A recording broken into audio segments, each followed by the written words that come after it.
palabra de vida, son tus promesas que me guían y firme estaré. Tengo esperanza en tu palabra, eres mi roca y mi alma anclada está en la fe. Dios le bendiga a todos, feliz domingo, feliz comienzo de semana, muchas bendiciones para todos. Si puede, saluda a las personas que tiene cerca, denle la bienvenida. Saluda a las personas que tiene a su alrededor.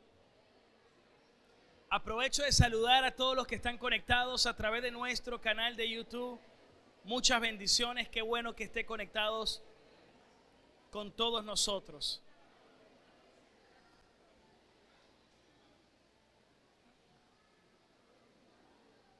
Pueden tomar asiento, mis queridos amigos y mis queridos hermanos.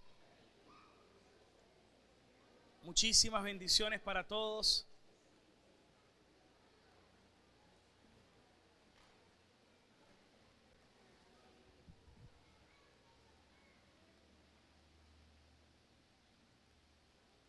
Me gustaría comenzar con una pregunta. ¿Habrá algo más maravilloso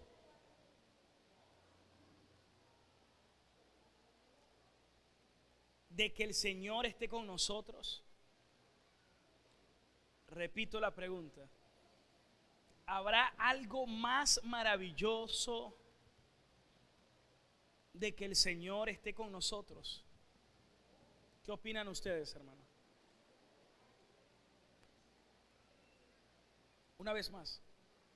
¿Habrá algo más maravilloso del hecho de que el Señor esté con nosotros?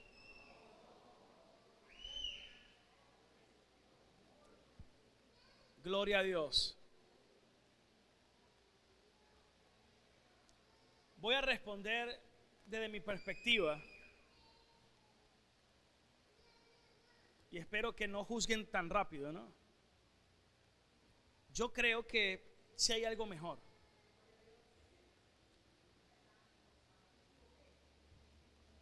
Dije que no juzgaran tan rápido, ¿no? Y es que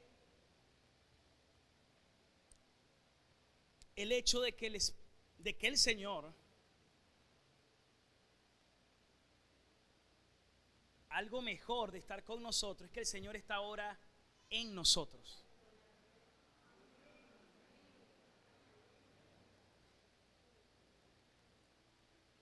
Ya que ahora el Señor mora en nosotros. Porque ahora nosotros somos los creyentes, los cristianos, templo y morada del Espíritu Santo.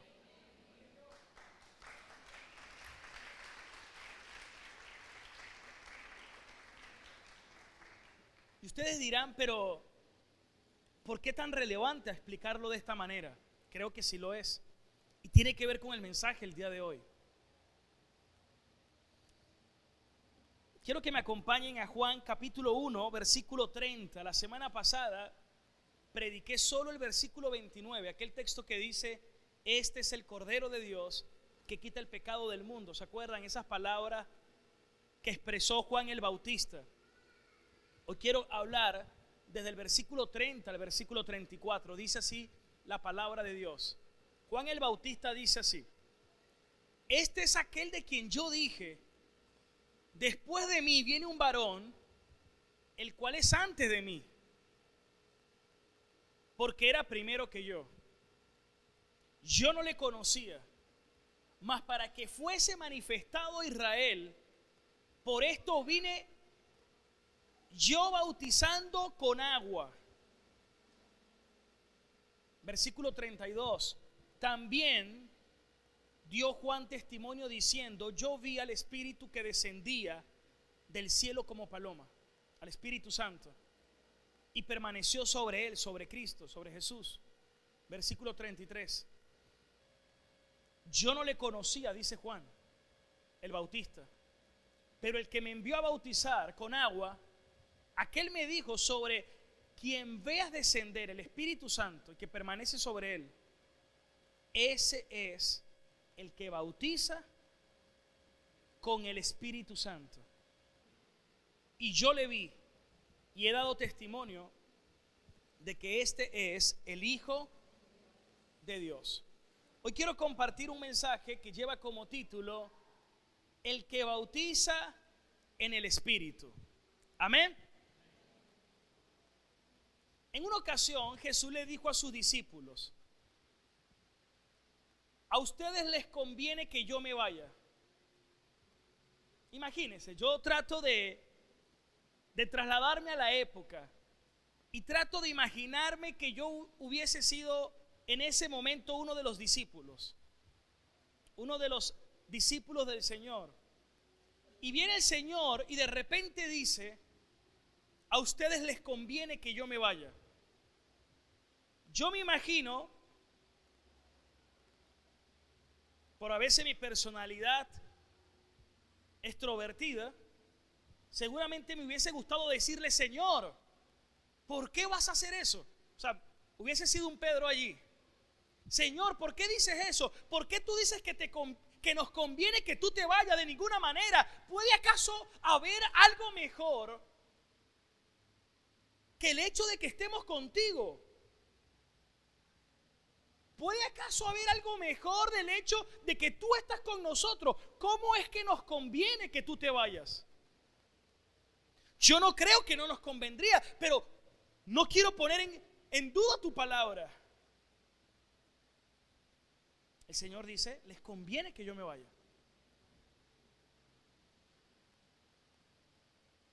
Pero Él dijo algo más.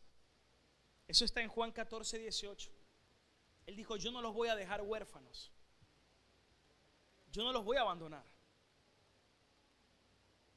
Y dice esta palabra, Juan 14, 18. Dice: yo no los dejaré huérfanos.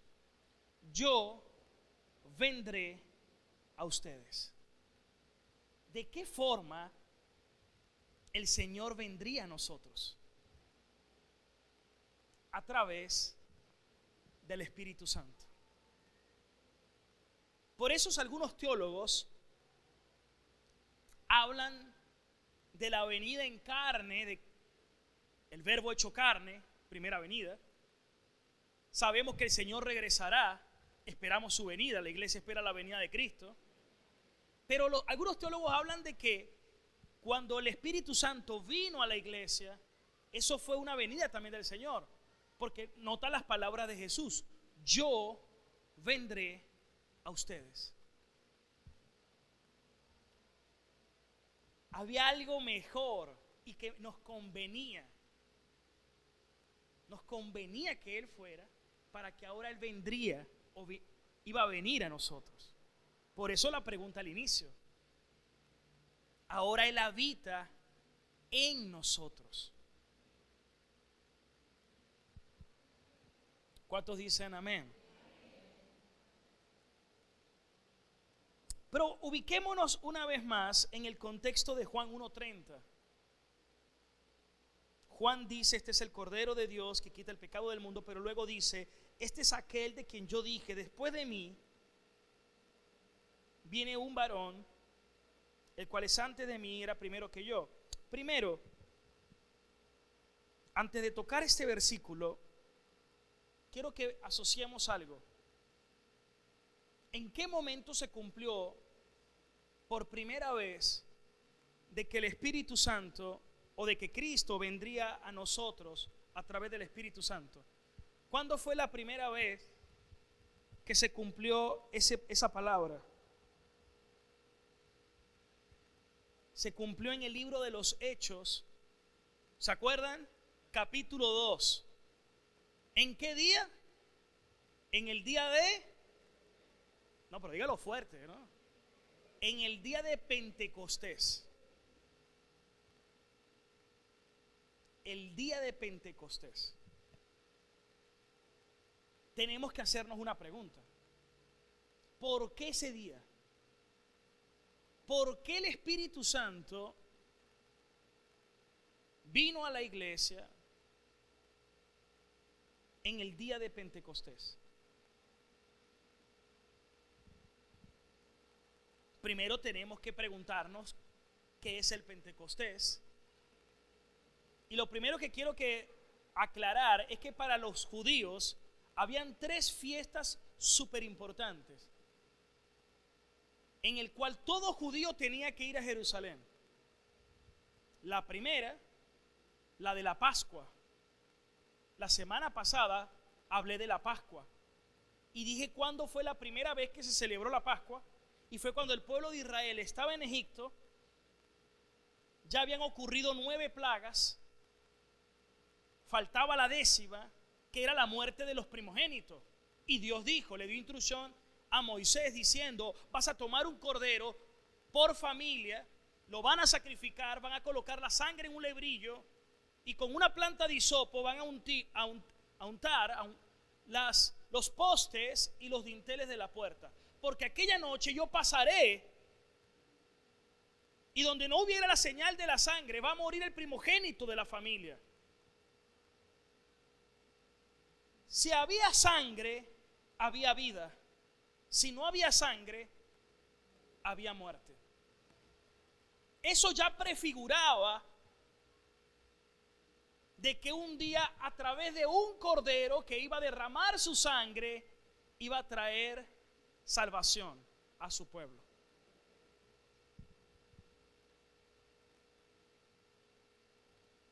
Jesús era ese Cordero de Dios. Por eso Juan el Bautista dijo: este es el Cordero de Dios que quita el pecado del mundo. Los judíos cada vez llevaban sacrificios al templo para expiar sus pecados. Pero ahora Juan dice: este es el Cordero de Dios que no es que va a cubrir los pecados, Él va a quitar los pecados del mundo. Y cuando sucede aquello fue exactamente en la Pascua, porque Jesús, Él era el verdadero Cordero Pascual que tenía que ser sacrificado. ¿Cuántos dicen amén? Es decir, Jesús murió durante la Pascua, porque Él era el Cordero Pascual. Jesús fue sepultado y al tercer día resucitó entre los muertos. ¿Cuántos dicen amén? Y por 40 días apareció a sus discípulos, a distintas mujeres, distintos hermanos, y en una oportunidad apareció incluso a más de 500 por 40 días.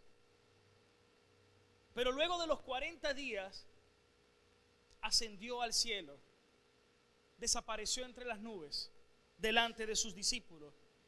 Les dijo que esperasen en Jerusalén hasta que fuesen investidos por el Espíritu Santo, y serían testigos en Jerusalén, Judea, Samaria y hasta los confines de la tierra. 40 días. En el día 40 asciende. Los apóstoles se fueron, estuvieron orando en el aposento alto, y en el día 50, cuando se celebraba el Pentecostés era la fiesta de las semanas, una fiesta judía que se celebraba 50 días después de la Pascua. Tenían que pasar 7 semanas. ¿Y cuánto es 7 por 7? 49. Ando con la tabla de multiplicar con día cada vez. Y en el día 50 era la fiesta de las semanas. Y en el día 50 pasaban 7 semanas, 7 por 7, 49. Y al día siguiente era la fiesta de Pentecostés. Es decir, habían pasado 10 días desde que Jesús asciende. Ellos estaban reunidos en el aposento alto, y en el día 50 el Espíritu Santo vino. Justo en el día 50. ¿Por qué? Así como Jesús muere en la Pascua porque Él es el Cordero Pascual, la pregunta es: ¿por qué el Espíritu Santo viene en el día de Pentecostés? Los judíos celebran la Pascua, nosotros los cristianos celebramos la cena del Señor o la mesa del Señor, porque Jesús en aquella noche tomó el pan y, habiendo dado gracia, lo partió a sus discípulos y les dijo: este es mi cuerpo que por ustedes es entregado y esta es mi sangre que por ustedes es derramada. Es la sangre del nuevo pacto. La iglesia de Cristo es la iglesia del nuevo pacto. Gloria a Dios. Dele fuerte el aplauso al Señor.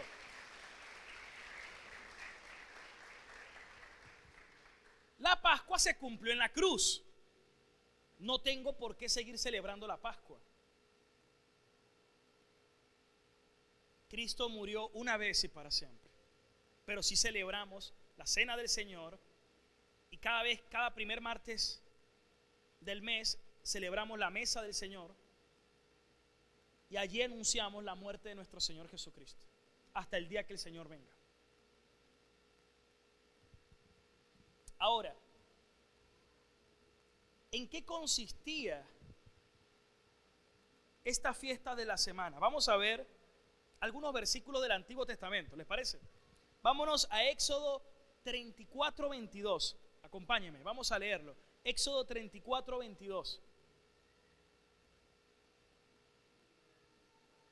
Esto es importante porque el Nuevo Testamento, por la revelación apostólica, nos permite interpretar correctamente el Antiguo Testamento. También celebrarás la fiesta de las semanas, la de las primicias de la siega del trigo y la fiesta de la cosecha a la salida del año. Levítico 23, 16. Hasta el día siguiente, el séptimo día de reposo, contarás ¿cuántos días? 50 días. Entonces ofrecerás el nuevo grano a Jehová. Deuteronomio 16, 9. 7 semanas contarás. 7. Desde que comenzare a meterse la hoz en las mieses, comenzarás a contar las 7 semanas. Versículo 10. Y harás la fiesta solemne de la semana a Jehová tu Dios. ¿Y qué se celebraba allí también? De la abundancia voluntaria de tu mano será lo que tú vas a dar ese día, según Jehová tu Dios te hubiere bendecido. Versículo 11. Y te alegrarás. Van a traer las primicias, lo primero, lo mejor. Y se van a alegrar ese día delante del Señor tu Dios, tú. Pero también se va a alegrar tu hijo, tu hija, tu siervo, tu sierva, el levita que habitara en tus ciudades y el extranjero, el huérfano y la viuda que estuviera en medio de ti, en el lugar que Jehová tu Dios hubiera escogido para poner allí su nombre. Entonces ese día era el día donde debíamos llevar las primicias al Señor. Pero ocurrió algo. Así como en la Pascua se sacrificaba el cordero, Dios dijo ese día, como le dijo a Abraham: Abraham, detente, tú no vas a sacrificar a tu hijo, yo lo voy a sacrificar, yo voy a proveer el cordero. Y por eso aquel lugar fue conocido como Jehová Jireh, Dios proveerá. Bueno, este día de primicia nos correspondía entregarle a Dios nuestras primicias. Pero Dios dijo: yo soy el que les va a dar las primicias. ¿Cuáles primicias? Las primicias de su espíritu. ¿Habías escuchado eso? Las primicias de su espíritu. Mira lo que dice Romanos capítulo 8, versículo 23. El apóstol Pablo dice lo siguiente, Romanos 8, 23. Y no solo ella, sino que también nosotros mismos, que tenemos, ¿qué dice allí? Las primicias ¿de quién? Del Espíritu. Nosotros también gemimos dentro de nosotros mismos, esperando la redención, la adopción y la redención de nuestro cuerpo. ¿Qué significa que el Señor nos dio las primicias del Espíritu? Bueno, que ese día de Pentecostés fue el día cuando vino el Espíritu Santo sobre los que estaban reunidos y comenzaron, todo dice que fueron bautizados, ellos fueron llenos del Espíritu Santo. Eso ocurrió en Hechos capítulo 2. Pero ¿por qué se llaman las primicias del Espíritu?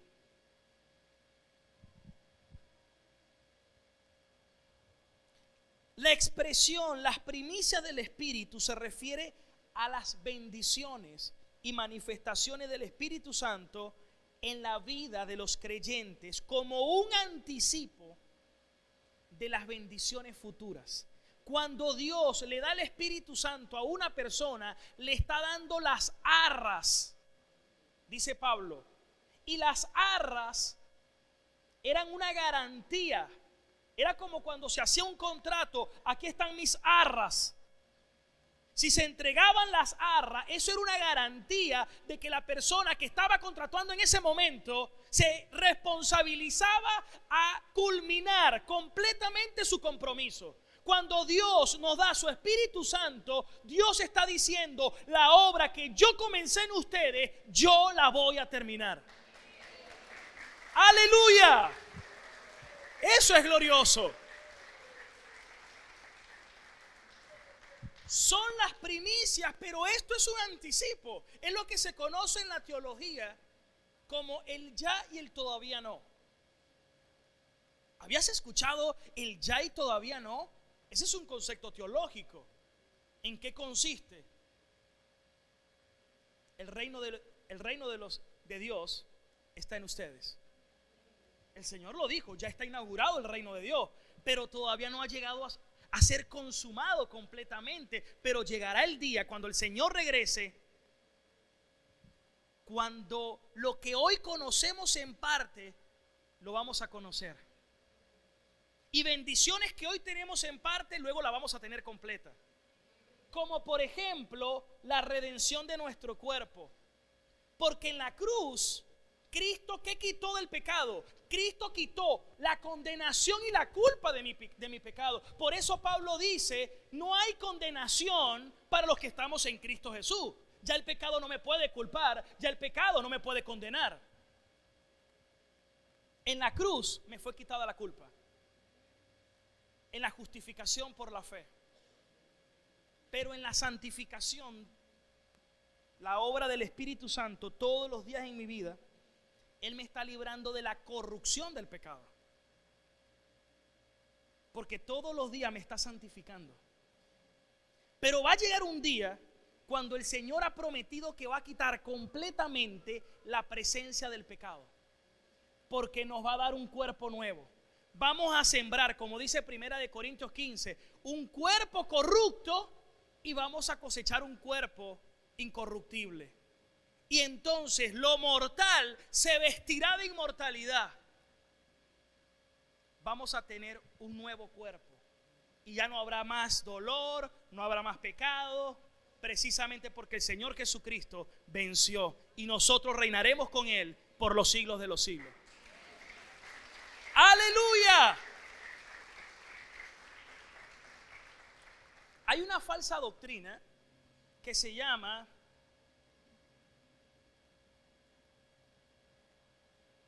el reino ahora. Y es que todo, como que todas tus bendiciones están aquí. Jesús dijo, en este mundo tendrán aflicción y dolor, pero confiad, yo he vencido al mundo.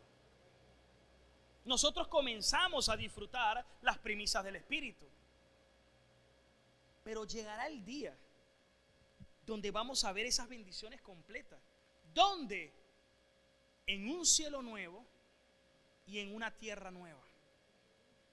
Y estaremos con el Señor allí por la eternidad. Dice que cuando el Señor regrese, incluso la tierra huirá. Esta tierra pasará.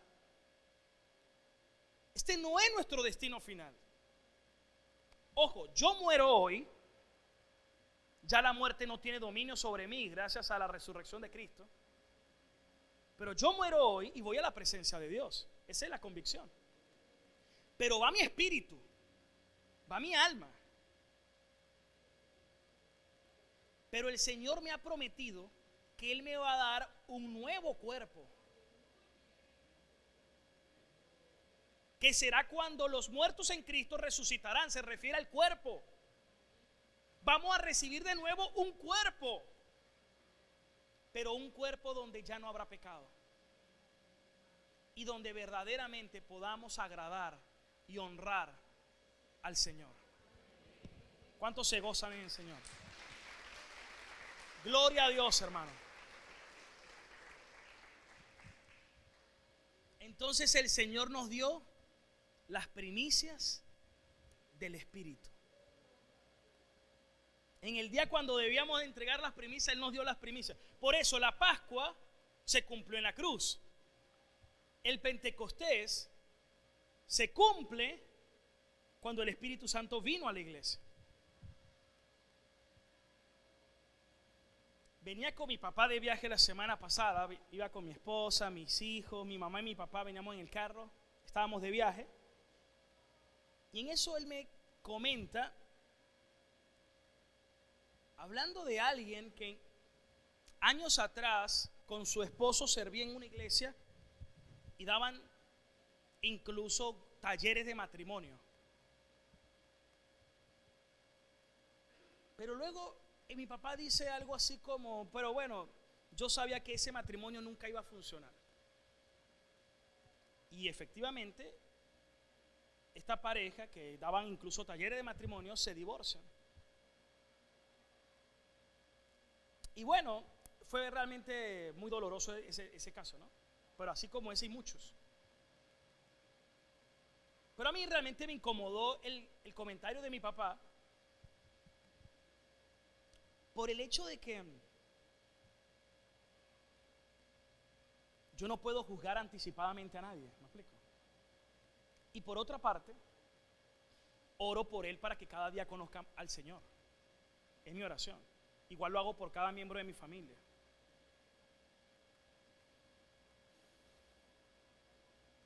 Que puedan ver a Cristo. Pero entonces, yo le hice una pregunta a él. ¿Qué diferencia tiene un cristiano nominal y un verdadero cristiano? Llámese el cristiano nominal, evangélico, católico, como se quiera llamar. Pero ¿qué diferencia tiene un cristiano nominal de un verdadero cristiano? Esa fue la pregunta que le hice, el cual se las extiendo a ustedes. ¿Cuál es la diferencia que hay entre un cristiano nominal y un verdadero cristiano? Y cuando me refiero a un cristiano nominal, es a un cristiano que va a la iglesia, levanta sus manos, ofrenda, dice gloria a Dios, aleluya, pero que es un verdadero cristiano. ¿Qué es lo que hace que alguien verdaderamente sea un cristiano?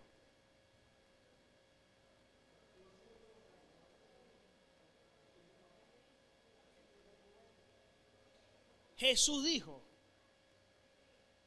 de cierto te digo, el que no nace de nuevo no puede ver el reino de Dios. El que no nace del agua y del Espíritu no puede entrar en el reino de Dios. Y fue lo que yo le quise decir, papá, mira, no es fuerza de voluntad, no es que árbol que nació torcido nunca su rama endereza, es que la persona nazca de nuevo. Es que la persona pueda ser bautizada con el Espíritu Santo. Ese es el punto. Mire, alguien puede tener años en una iglesia, evangélica, puede ser incluso aquí, en esta congregación. Puede que alguien tenga tiempo aquí viniendo y puede que no haya nacido de nuevo.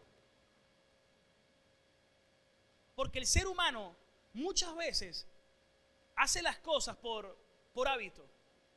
Conozco mucha gente que todos los domingos va a la iglesia, va al cementerio, se toma un café. Tiene casi que una agenda exactamente igual, similar toda la semana. Y muchos van porque es costumbre. Pero eso es si tú lo haces solo de esa manera, es una religión, es una vida religiosa. Es que verdaderamente conozcas al Señor, que haya sido bautizado con el Espíritu Santo. Eso es el nuevo nacimiento. Y cuando una persona nace de nuevo, quien comienza la obra, él mismo la va a perfeccionar. Porque el Espíritu Santo nos santifica, nos transforma cada día a la imagen de Cristo. Es decir, si una persona dice, sí, yo soy cristiano, tengo 10 años y sigue siendo la misma persona de hace 10 años, ahí hay un gato encerrado. Porque cuando alguien verdaderamente conoce al Señor, es transformado. La pregunta clave es, ¿está creciendo el amor en tu vida? ¿Está creciendo tu fe? Porque la senda del justo es como la luz de la aurora, que va de aumento en aumento hasta que el día sea pleno. Estás creciendo en la gracia. Estás creciendo en el gozo del Señor. Estás creciendo en la fe, en la paz, en la generosidad. Eres más generoso que antes. O sigue igual de tacaño de la última vez. Porque cuando la iglesia nació, usted ve que eran generosos, vendían sus bienes y lo compartían en la iglesia.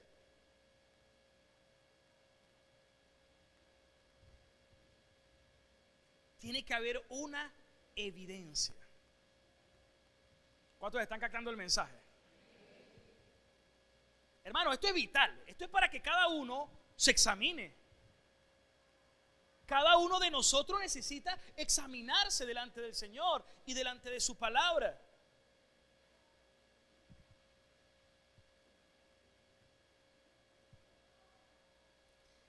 Necesitamos meditar en esto profundamente. Voy a hacer otra pregunta. ¿Puede un verdadero cristiano no estar bautizado por el Espíritu Santo? ¿Sí o no? ¿Puede un verdadero cristiano no estar bautizado por el Espíritu Santo y necesita el bautismo del Espíritu Santo?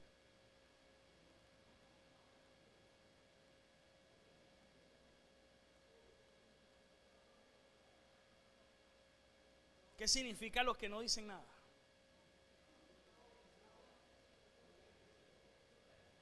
Vamos a leer 1 Corintios 12:13. El texto que nos lo responda. 1 Corintios 12:13.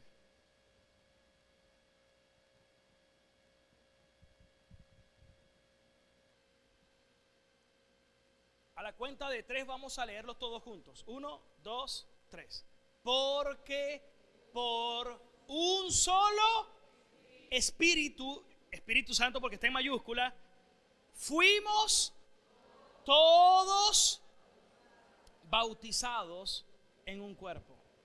Fuimos todos bautizados. Por eso Pablo dijo que en Cristo estamos completos. No nos falta nada. Y la pregunta clave, ¿qué significa bautismo? La palabra bautismo en griego viene de la palabra baptizo, que significa sumergirse. Sumergirse. ¿Qué significa el bautismo del Espíritu? Significa que el Señor te sumergió en su Espíritu. Amén. ¿Puede un cristiano nacido de nuevo cantar la canción Sumérgeme en el río de tu espíritu? La respuesta sería: o no ha sido todavía un creyente o está confundido. Porque se supone que si es cristiano es porque ya el Señor lo sumergió en su espíritu.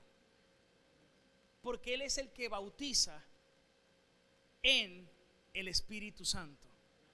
Por eso Pablo dice: porque por un solo espíritu todos,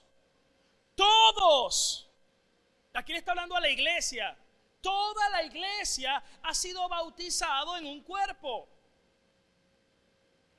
Pero entonces hoy en día se enseña erróneamente: no, si tú no hablas en lengua es porque tú no has sido bautizado en el Espíritu.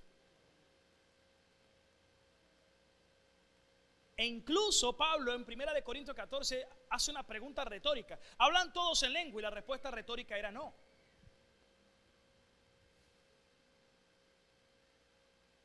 Hermanos, cuando el Espíritu Santo viene a nuestras vidas, vamos a ver qué significa. Vamos a leer, por ejemplo, Ezequiel capítulo 36, versículo 25.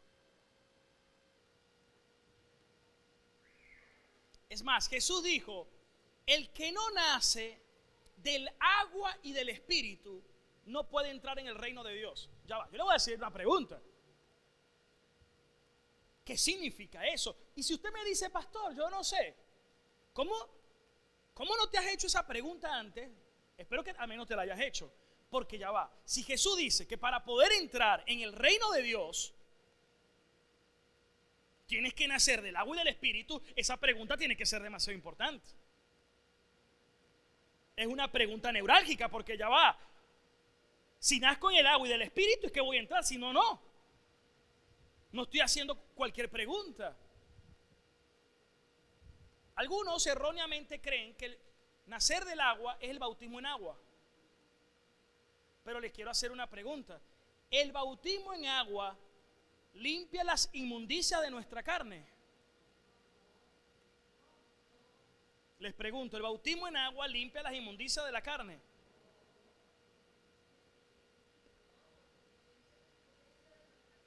Hermanos, si el bautismo en agua limpiara las inmundicias de la carne, entonces lo que te salvará es que te bautices con agua. Y eso es obras.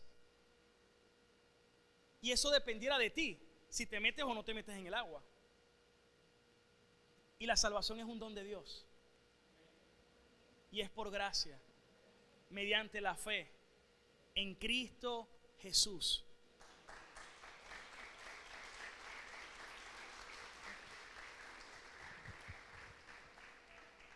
Entonces vamos a responder qué significa nacer en del agua y del Espíritu. Esto.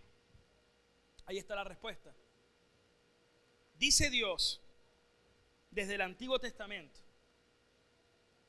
que vendría el día, porque en ese momento todavía no era.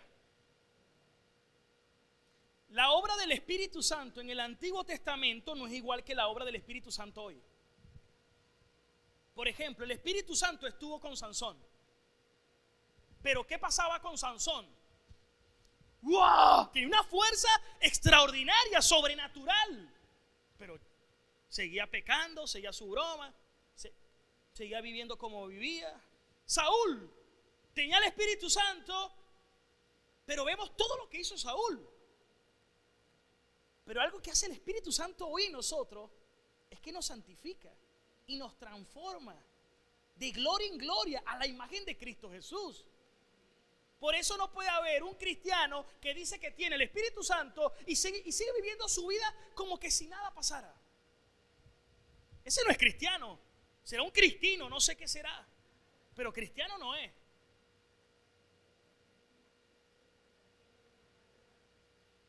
Entonces vamos a ver a qué se refiere con esta promesa. Dice: yo voy a esparcir agua limpia, un agua espiritual. Puede que alguien vino hoy porque no había escuchado el Evangelio, no había creído, no se había arrepentido, no había confesado a Cristo, y vino hoy en su condición de inmundicia, como llegamos todos.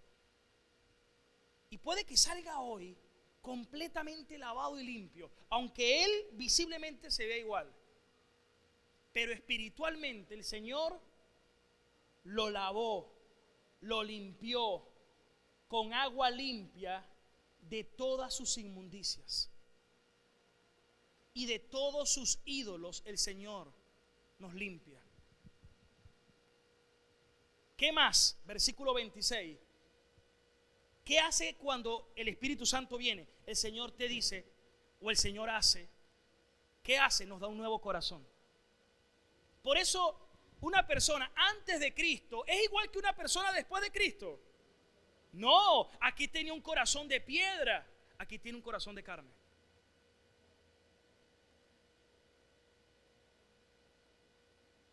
Aquí estaba muerto espiritualmente, aquí está vivo espiritualmente. Aquí no entendía nada, aquí comienza a entender, su entendimiento comienza a ser iluminado. Aquí sus afectos, sus sentimientos eran corruptos, aquí comienzan a ser santificados. El entendimiento entenebrecido, iluminado. Sentimientos corruptos, santificados. Mente reprobada, mente renovada. Dos personas.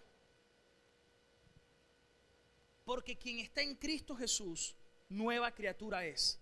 Las cosas viejas pasaron, he aquí, todas son hechas nuevas. Gloria a Dios, aleluya. Dígame si esto no es precioso. Por eso mi incomodidad con el comentario de mi papá, porque entonces tú estás juzgando como que si, y ojo, no lo juzgo a él, simplemente comento esto porque creo que ese episodio nos sirve para que comprendamos la misma situación. Es por la gracia de Dios, hermano. Es por el Espíritu Santo. Espero que después que le expliqué lo haya entendido. Oro por él.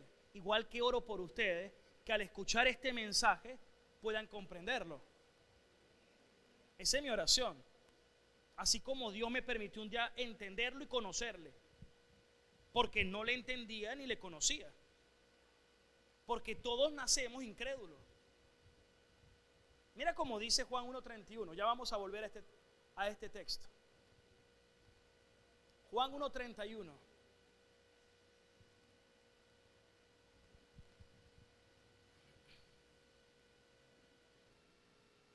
Yo no le conocía. Y aquí viene una pregunta. Juan no conocía a Jesús. Era su primo. Bueno, hay dos posiciones. Posición número 1, no le conocía. Epa, primo, hasta que te conocí. O me está hablando de otro entendimiento de conocerle. Posiblemente Juan sabía que Jesús era alguien muy especial, que vivió una vida muy piadosa, como dice Hebreos, que aprendió la obediencia, andaba en santidad. Pero todavía Juan no lo tenía tan claro hasta que le fue confirmado. Porque Juan dijo, el que me envió a bautizar me dijo que quien yo llegara a ver al Espíritu Santo descender como paloma y permanecer sobre él, ese es la confirmación de que él es el que bautiza con el Espíritu Santo. Y en ese momento Juan comprendió y dijo, este es el Mesías, este es mi Señor, mi Creador. Por eso el versículo 26, Juan también dice algo similar, algo que nos abarca a todos. Juan dice, yo bautizo con agua, mas en medio de ustedes está uno que ustedes no conocen. Es que, hermano, nadie al principio conoce. Todo esto es por gracia. Todos nacimos siendo incrédulos. Todos vinimos a este mundo inmundos o muertos espiritualmente, y nuestra conducta es una conducta de pecado, de inmundicia. Hasta que conocimos al Señor, y eso es una gracia. Es el regalo más grande. ¿Cuál debe ser nuestra oración por cada miembro de nuestra familia? Que conozcan al Señor. ¿Cuántos dicen amén? ¿Cuál es mi oración? Que conozcan al Señor. Y que podamos predicar a Cristo y que la mayor cantidad de personas puedan conocer al Señor. Ese es mi anhelo. ¿Cuántos toman esta palabra? Volvamos a Ezequiel 36:26, que no lo había terminado. Esparciré agua limpia y serán limpiados de toda su inmundicia. De todos sus ídolos yo los voy a limpiar. Verso 26. Y les voy a dar, ¿qué dice? Un corazón nuevo. Y pondré un espíritu nuevo dentro de ustedes. Seguimos en el 26. 26. Y quitaré de ustedes, ¿qué? De su carne el corazón de ¿qué? De piedra. Y les daré un ¿qué? Un corazón de carne. Versículo 27. ¿Qué más? Y pondré dentro de ustedes ¿qué? Mi espíritu. Y haré. A mí me encanta esto, haré. A mí esto me parece maravilloso. Y usted dirá, ¿pero por qué? Es más, el que no se emociona es porque seguramente no lo entiende. Eso es un regalo de Dios. Hay gente que usted le dice, Dios te va a bendecir. Amén, gloria a Dios. Dios te va a dar plata. Amén, wow. En un año te veo próspero. Es más, te veo con una camioneta. Wow. Ese es el mensaje que yo quería. Hermano, el que piensa en la carne es de la carne. Si eso es lo que lo emociona a usted, entonces usted anda en la carne siempre. Seguramente no ha conocido a Dios todavía. Pero cuando usted comienza a conocer a Dios, viene la transformación y nos comienza a santificar y comienzan a cambiar nuestros deseos. ¿Por qué? Porque nos dio un corazón nuevo. ¿Cuántos están captando la palabra?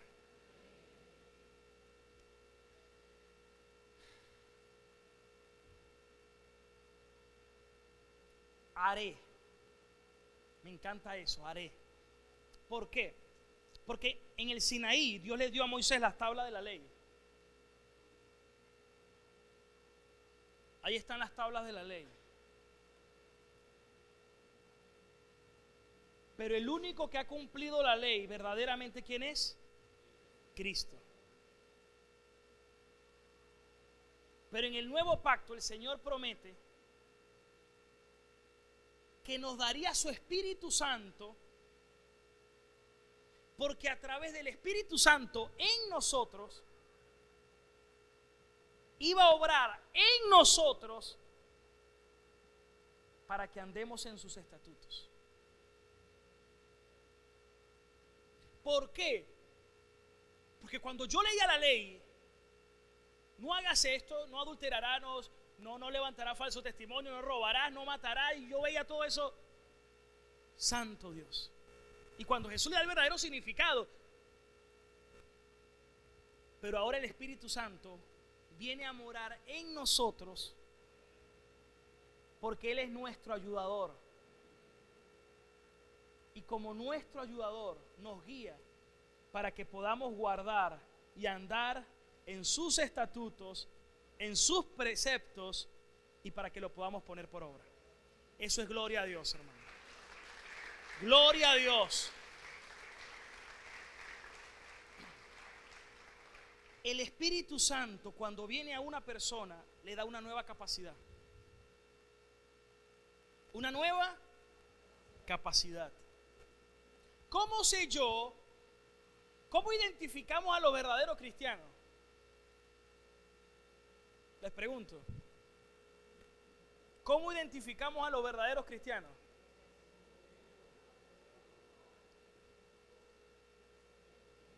Porque se caigan,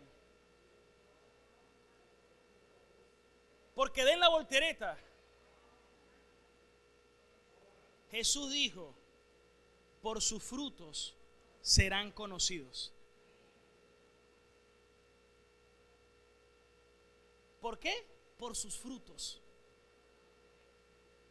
¿Cuál es el fruto? Gálatas 5:22. Porque el fruto del Espíritu es amor. Te hago la pregunta, ¿cómo está el amor en ti?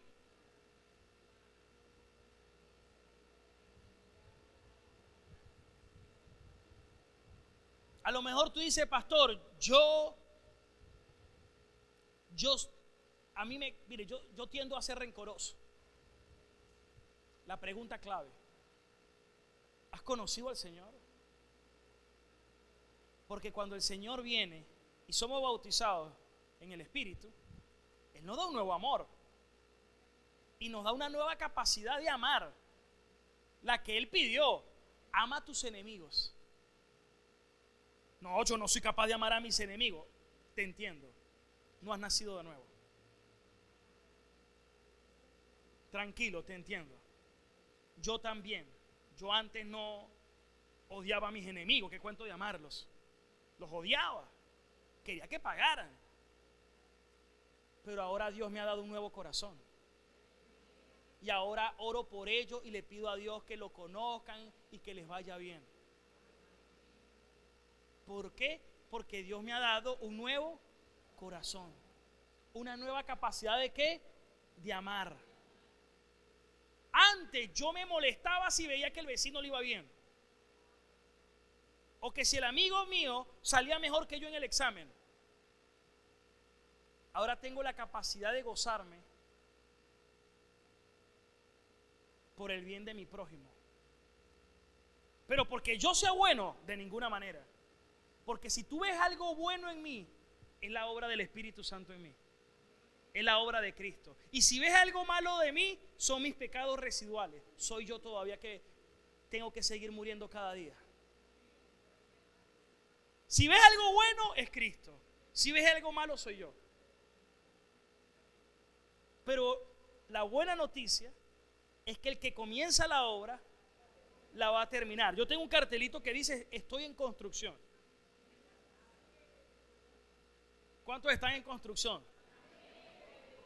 Gloria a Dios. Dele la honra y la gloria a Dios en esta hora.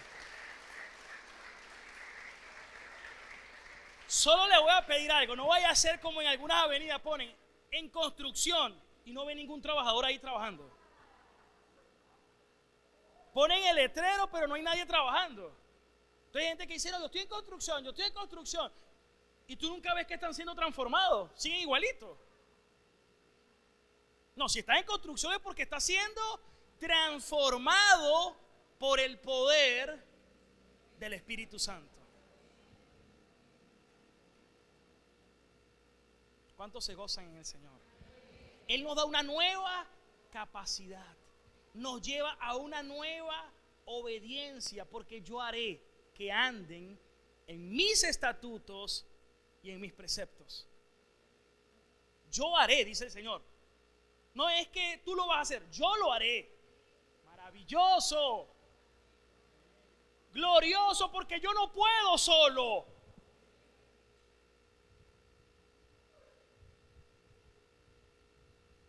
Yo no puedo solo, pero que Él venga y esté conmigo, en mí, es porque está obrando a través. Entonces cuando tú ves esos gestos de amor, de bondad, de gozo, de servicio, yo no sería capaz de decir que soy yo. Ay, Marcel, si es buena gente. No, lo bueno que está viendo es porque Él está obrando dentro de mí y se está mostrando a través de mí. Pero no soy yo, es Él en mí. Aleluya.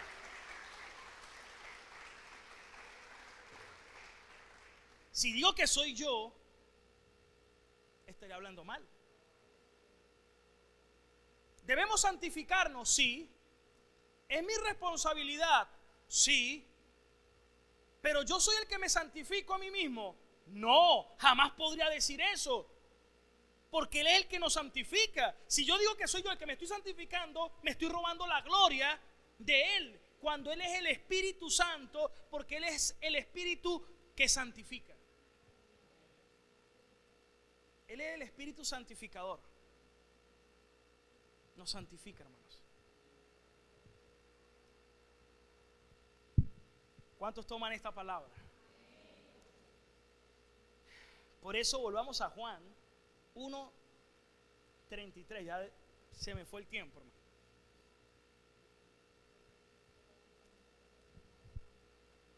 Y me quedé en la introducción.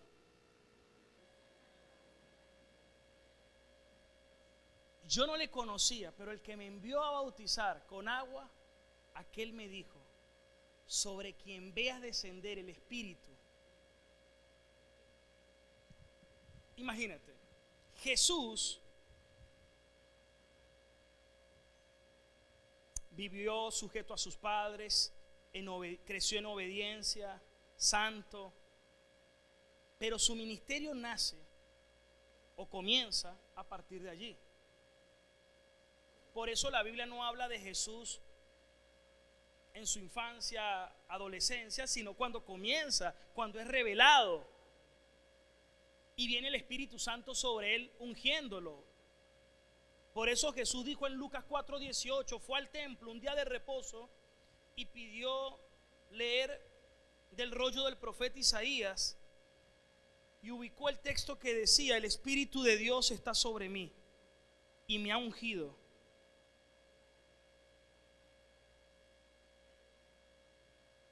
para anunciar las buenas nuevas a los pobres, sanar a los quebrantados, dar vista a los ciegos, liberar a los cautivos, a los oprimidos del diablo. Y luego dice: hoy esta profecía se ha cumplido. Imagínense todos los religiosos ahí cuando él dijo que se estaba cumpliendo eso, cuando eso era para el Mesías. Quisieron lanzarlo a un despeñadero, pero dice que él pasó entre ellos y se fue. Imagino que quedaron paralizados, pero lo querían matar, lo iban a lapidar y a matar. El Espíritu de Dios está sobre mí, y eso nos habla de que Jesús es verdaderamente Dios y verdaderamente hombre, y en su humanidad vivió totalmente dependiendo al Espíritu Santo, indicándonos cómo nosotros debemos vivir esta vida. Nosotros debemos vivir todos los días andando en el Espíritu. Debemos vivir todos los días llenos del Espíritu Santo. Por eso vuelvo al punto. ¿Puede un cristiano decir: sumérgeme en el río de tu Espíritu? Se supone que ya está sumergido, ya fue bautizado, si verdaderamente nació de nuevo. Pero lo que sí puede decir es: ayúdame a vivir lleno del Espíritu Santo. Ayúdame a vivir en el poder del Espíritu Santo. Que vivamos todos los días verdaderamente en el Espíritu, hermanos. ¿Cuántos toman esa palabra? Yo creo que esta palabra es para todos nosotros. Y hay un solo bautismo. Vamos a leer Efesios 4:5, ya voy terminando.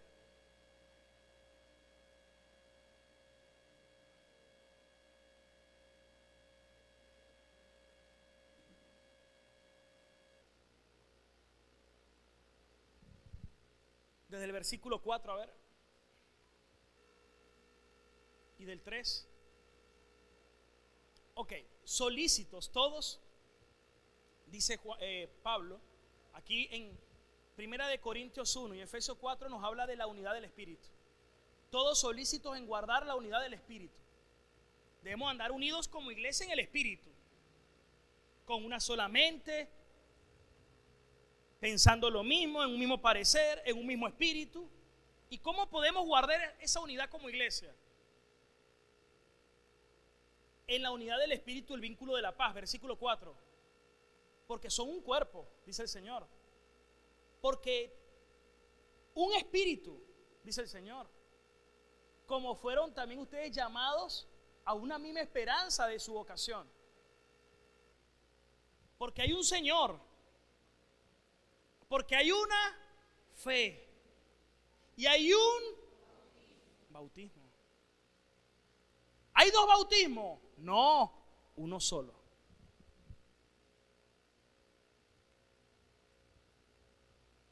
Ahora, ¿a quiénes bautizamos en agua?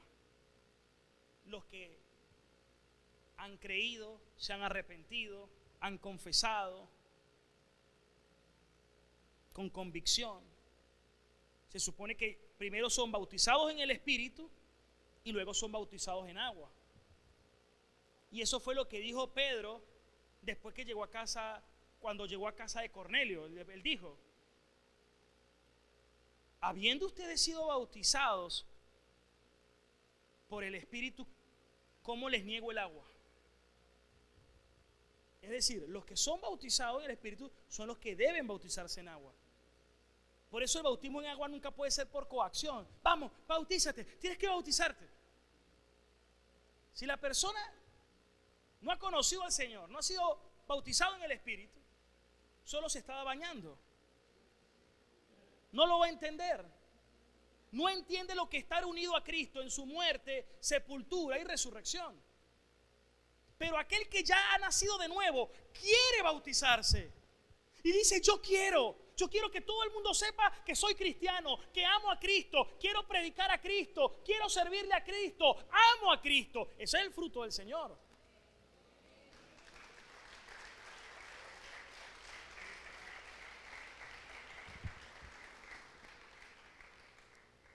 Culmino con un texto muy conocido, Juan 3:16. Los cristianos muchas veces predicamos un versículo sí, un versículo no lo predicamos. Porque Juan 3:16, si pueden me lo ponen, todos creo que se lo saben: de tal manera amó Dios al mundo que nos ha dado su Hijo unigénito, para que todo aquel que en Él crea no se pierda y tenga vida eterna. Pero entonces aquí viene la pregunta: ¿cuál cree usted que es la pregunta importante? Dice: porque el que cree tiene vida eterna. ¿Qué nos está faltando entonces? ¿Cómo? El que no cree. Es como que yo le diga: si ustedes pagan, se quedan. Usted llega a la clínica, si pagan, lo operamos. O si pagan, lo atendemos. Ahí si no pago. Bueno, Juan 3:16 dice: para que todo aquel que en Él crea no se pierda y tenga vida eterna. Y el versículo 18 dice: porque en el que Él cree no es condenado, pero el que no cree,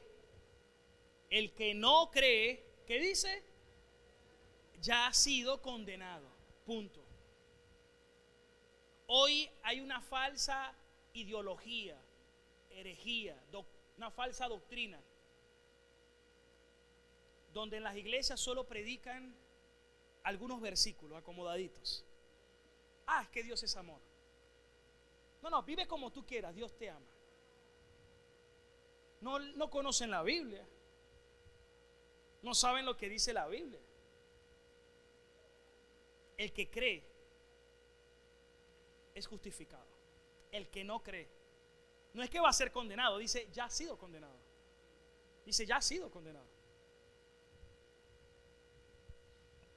¿Para qué se escribió Juan? Juan dijo: todas estas cosas se las he escrito para que crean en el Hijo de Dios y para que creyendo en Él tengan vida eterna.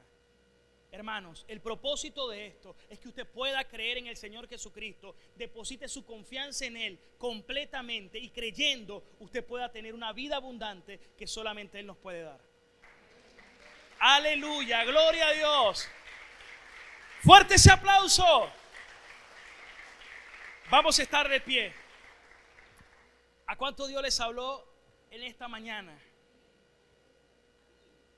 Amén. Tengo un ancla de vida, son tus promesas que me guían y firme estaré. Tengo esperanza en tu